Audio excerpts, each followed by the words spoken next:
은행에서 인턴을 시작한 첫날, 사무실에 첫 발을 들였을 때부터 나는 한눈에 시선을 빼앗겼다. 팀장님 때문이었다. 나보다 18살이 많았지만 나이가 무색할 만큼 세련되고 도시적인 분위기를 풍기는 분이었다. PB팀장 타이틀답게 고급스럽고 살짝 차가우면서도 도도한 그 이미지, 마치 드라마 속에서 재벌가 막내딸을 연기하는 배우처럼 품위 있고 유능한 느낌이랄까? 팀장님은 키가 168cm쯤 되고 마르지도 그렇다고 통통하지도 않은 몸매를 가지고 있었다. 특히 눈에 띄는 건 그녀의 큰 골반 라인이었는데 원피스를 즐겨 입으셔서 그 실루엣이 더욱 돋보였다. 나는 어릴 때부터 미시 스타일을 좋아하던 미시충이었기에 팀장님을 보는 순간 바로 반해버리고 말았다. 다행히도 인턴 자리가 팀장님 바로 옆자리였고 자연스레 많은 대화를 나누게 되면서 금세 친해졌다. 처음엔 그저 팀장님의 외모에 홀렸던 내 마음은 그녀의 성격을 알게 되면서 깊어졌다. 아침 8시 50분쯤이면 팀장님은 늘 휴대폰을 꺼내 아들에게 전화를 걸었다. 다정한 목소리로 아들, 일어나야지 라고 말하며 아들을 깨우는 모습이 얼마나 자상하고 따뜻한지. 당시 아들이 막 수능을 마친 상태라 집에서 쉬고 있었는데 팀장님은 집에 해둔 음식도 챙겨 먹으라고 꼭 챙겨주셨다. 그러고는 시댁에 전화해 시부모님께 아침 인사도 드리며 하루를 시작했다. 매일 그 모습을 지켜보면서 겉보기와 달리 얼마나 가정적이고 다정한 분인지 깨달았다. 하지만 이 다정함이 일할 때는 완전히 달라졌다. 팀장님은 업무에서는 한치의 흐트러짐도 없이 똑 부러졌다. 맡은 일은 기한에 맞춰 정확하게 그리고 완벽하게 처리했다. 팀 내 모든 직원들이 실수를 해도 크게 나무라지 않고 감싸주며 어떻게든 팀을 좋은 방향으로 이끌어 나가셨다. 그러다 보니 모두가 그분을 좋아하고 따를 수밖에 없었다. 하루하루가 지나면서 나는 그녀의 자상함과 프로페셔널한 모습에 매료되었고 그 시간이 은행 인턴 생활 중 가장 잊지 못할 순간이 되어버렸다. 인턴 시절 한 번은 우리 지점의 대리님이 업무를 실수해서 다른 지점 과장한테 혼이 난 적이 있었어요. 그걸 듣자마자 우리 팀장님이 바로 그 과장에게 전화해선 아주 단호하게 따지셨죠. 아니, 이게 무슨 경우 없는 행동입니까? 라는 카리스마 넘치는 한마디에 과장은 결국 사과까지 했어요. 그 모습을 보며 와, 저런 여자가 내 아내면 어떤 기분일까? 같은 상상도 매일 하게 되더라고요. 그렇게 인턴 기간 동안 혼자 속으로만 팀장님을 흠모하며 지냈죠. 인턴이 끝날 때쯤 팀장님은 제게 작은 향수를 선물해 주셨어요. 꼭 은행에 들어와야 해요. 라는 덕담도 함께요. 얼마나 기분이 좋던지요. 그 후 은행에 정식으로 입사하게 되면서 지점을 배정받았는데 거기에 팀장님이 계셨던 겁니다.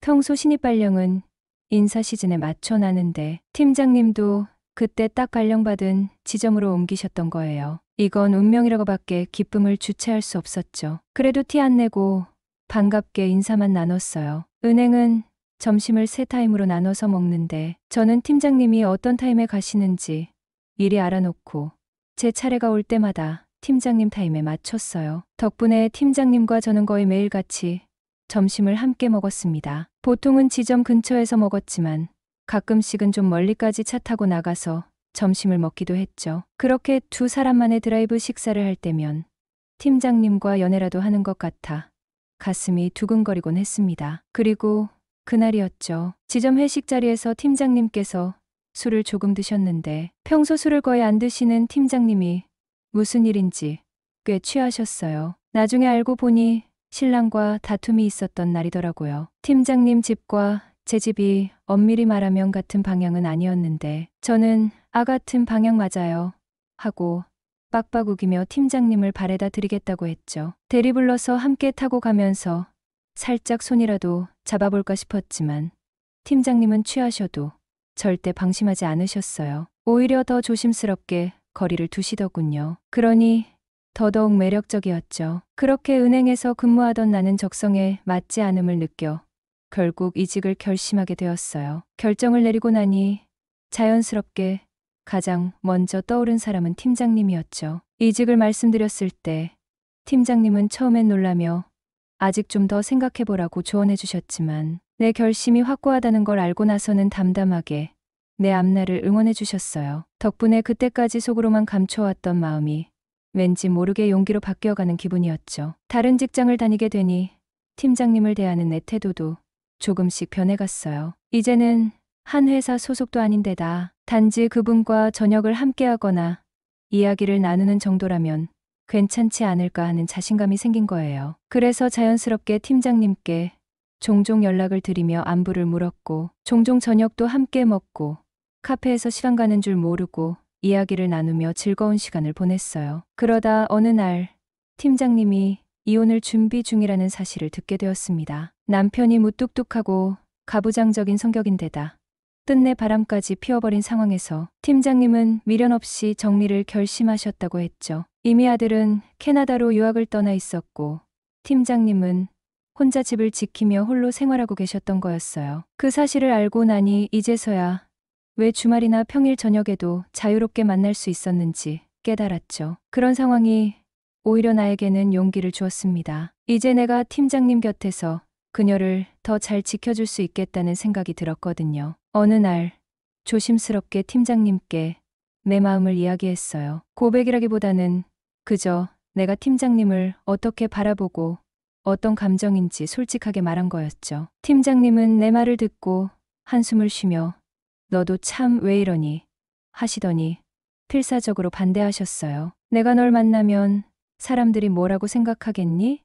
내가 젊고 앞날이 창창한데 내가 그 길을 막을 수는 없어. 팀장님은 차분하게 나를 설득하려 하셨지만 그럴수록 나는 팀장님을 향한 진심이 더욱 커져만 갔습니다. 몇 번이고 시간이 지나면서 나는 여전히 그 자리에 머물며 팀장님께 다가가고 그분의 이야기를 들어주었죠. 가끔은 팀장님을 웃게 하려고 장난을 쳐보기도 했고 그분이 무거운 하루를 보냈을 땐 조용히 곁에 있어주며 함께 시간을 보냈어요. 그렇게 조금씩 팀장님의 마음도 열리기 시작했습니다. 처음엔 조심스러운 시선으로 나를 바라보시던 팀장님이 어느 날 미소를 띠며 왜 이렇게 너랑 있으면 마음이 편해지는지 모르겠어라고 말씀하셨을 때 그제야 우리의 거리가 좁혀지고 있다는 걸 실감했어요. 그렇게 우리는 연인이 되었습니다. 내가 28살, 팀장님은 40살이었어요. 팀장님과 연애를 시작하면서 오랜만에 가슴 뛰는 설렘을 느꼈어요. 대학교 1학년 때 첫사랑과 6년 넘게 연애한 이후 팀장님은 내 인생 두 번째 연인이었죠. 감정이야 익숙했지만 오랜만에 다시 찾아온 이 떨림이 묘하면서도 새롭게 다가왔어요. 팀장님과 함께 있으면 있을수록 점점 더 가까워지고 싶었어요. 하지만 팀장님은 연하 남자와의 연애를 여전히 부담스러워하시는 것 같더라고요. 그래서 나도 처음엔 속도를 맞춰보려 했는데 시간이 갈수록 감정은 제어가 안 되는 거예요. 그러던 중 마침내 우리 둘만의 강릉 여행을 떠나게 되었죠. 밤이 되고 숙소로 들어왔는데 설레고 긴장돼서 속으로만 아 진정하자 외치고 있었어요. 팀장님께 먼저 씻으라고 하고 밖에서 기다리는데 정말 심장이 미친 듯이 뛰더라고요. 팀장님이 샤워 후 가운을 입고 나왔을 때 감추지 못한 그 곡선에 나는 간신히 붙잡고 있던 이성의 끈이 순간적으로 풀릴 뻔했죠. 침착해, 침착해. 되뇌며 와인 두 잔을 따서 나란히 앉아 마시기 시작했어요. 처음엔 가벼운 얘기부터 시작해 와인잔을 기울였고 시간이 갈수록 팀장님은 한 잔에 얼굴이 발그레해지고 나도 몇 잔 더 마시면서 점점 취기가 오르기 시작했어요. 그렇게 밤새 웃고 떠들다 새벽 4시까지 이야기에 빠져들었고 결국 지쳐서 옆에 나란히 누워 잠들었죠. 그 이후로 우리는 주로 팀장님 집에서 데이트를 즐겼고 자연스레 팀장님 집에 머무는 시간이 늘어났어요. 나중에는 자고 가는 일이 빈번해지다 보니 자연스럽게 동거가 된 거죠. 팀장님은 처음엔 무슨 동거야? 나이도 어린 내가 이렇게 집에 붙어 있으면 안 돼 하셨지만 결국 살림을 살게 되었지요. 그러다 지방 출장으로 팀장님과 보름 정도 떨어져 지내게 됐어요. 시간이 좀 지나 은행 지점 동료들이 팀장님께 요즘 왜 이렇게 표정이 안 좋으시냐고 물어봤다더군요. 나랑 같이 살 때는 항상 밝았는데 혼자 있으니 팀장님 본인도 모르게 무뚝뚝해지셨던 거죠. 그 얘기를 들은 팀장님은 처음으로 내가 정말 이 사람을 많이 좋아하고 있었구나를 깨달으셨다고 하더라고요. 그러면서 앞으로는 조금 더 내 마음을 표현해 보기로 했다고 하셨죠. 그 말을 듣자마자 나는 뭉클한 감정이 북받쳐서 그대로 팀장님 집으로 달려갔어요. 초인종을 누르자 문을 여는 팀장님을 보는 순간 울컥해서 다짜고짜 외쳤죠. 팀장님이 너무 좋아요. 팀장님은 순간 당황하신 듯 하더니 고개를 끄덕이며 눈물을 글썽이셨어요.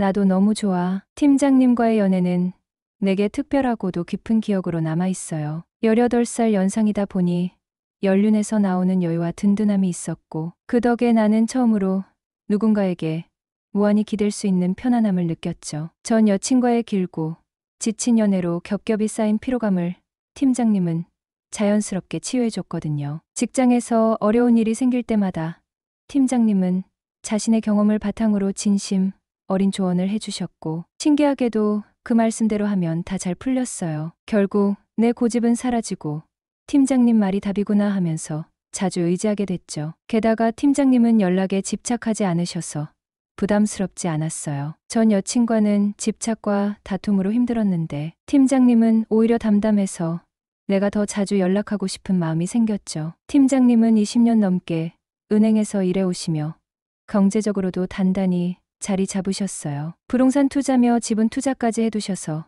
그만큼 수익도 안정적이셨고요. 물론 나도 또래에 비해 잘 버는 편이었고 남자로서 가오가 있으니 팀장님 앞에서 내가 더 많이 내려고 했어요. 팀장님도 내 자존심을 배려해 주셔서 내가 원하는 대로 하게 해주셨고 덕분에 늘 자존감도 높아졌죠. 팀장님은 가끔 내 생일에 고가의 선물을 주기도 하셨는데 처음에는 내가 뭔가 의지하는 사람처럼 보여서 몇 번 거절했어요. 그러자 팀장님이 내 덕분에 인생에서 가장 행복한 시기를 보내고 있어. 선물은 그에 대한 내 고마움의 표현이라고 말씀하셨죠. 그 말에 마음이 편해져서 선물을 자연스럽게 받게 됐고 팀장님도 내가 부담스럽지 않게 적당한 걸로 배려하며 챙겨주셨어요. 차를 선물하고 싶다고 하셨을 때는 너무 부담돼서 완강히 거절하기도 했고요. 주말이면 둘 다 집에서 쉬는 걸 좋아해서 주로 함께 집에서 시간을 보냈어요. 그렇게 4년을 함께 했는데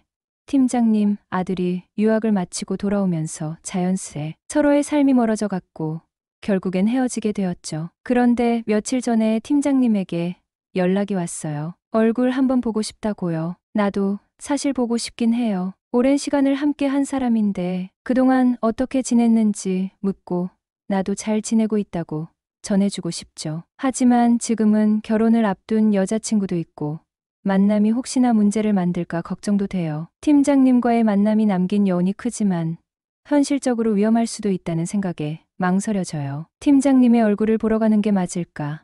아니면 이미 지나간 시간을 그냥 그대로 간직하는 게 맞을까? 계속해서 고민이 깊어지네요. 팀장님과의 관계는 나에게 그 어느 관계보다도 중요한 시간이었고 그때 느꼈던 감정들이 여전히 내 안에서 살아있어요. 그렇지만 지금은 상황이 달라졌죠. 내가 이제 결혼을 앞두고 있고 그 사람에게는 내 모든 마음과 신뢰를 다 주고 싶어요. 그래서 과거의 감정이 다시 깨어날까봐 두려운 부분도 있어요. 만약 팀장님을 다시 만나면 그동안의 감정이 다시 불붙을까 하는 불안함도 있죠. 그 감정이 남아있다면 이건 정말 불필요한 혼란을 일으킬 수 있을 거예요. 하지만 한편으로는 사람에게 시간을 줬던 그 소중한 순간들을 다시 되돌아보며 그때 내가 잘했으면 좋았을 걸 하는 후회도 있어요. 팀장님이 내게 그랬던 것처럼 나도 그 시간에 대해 고맙게 생각하고 있었을 거니까요. 그런데 그 감정을 다시 되살려서 혼자서라도 만나고 싶다는 생각이 든다면 그건